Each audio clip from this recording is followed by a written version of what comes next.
Representatives from nearly all Northwest Territories communities were in Betchicon today. They were there to sign a big agreement, a promise to work together to use $375 million for Indigenous-led conservation and economic development. The CBC's Leanie Lambrink was there.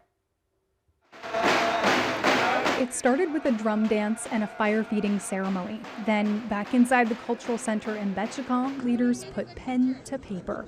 The N.W.T. has 33 communities. 22 of them signed on to the agreement called N.W.T. Our Land, Our Future.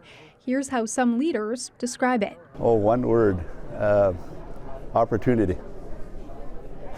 Like it's a big opportunity. Big accomplishment. Hope. The agreement unlocks what is being called the biggest single investment in Indigenous-led conservation in the N.W.T. $300 million from the federal government, $75 million from private funders, all aimed at conservation and economic development. As for how it will be used over the coming years, community leaders have some ideas. We're traditional people. Can we build a tourism business in and around our traditions and our cultures? Because it's so natural to us. So part of it is how do we build enough infrastructure in and around the community or on the lake so that we could have people come and we have jobs because we're looking after them while they're there.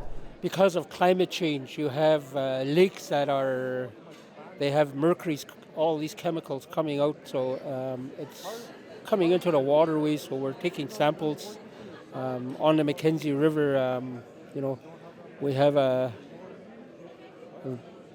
big amount of water coming down, so we want to start taking samples all over, making sure that the water's safe to drink for the community.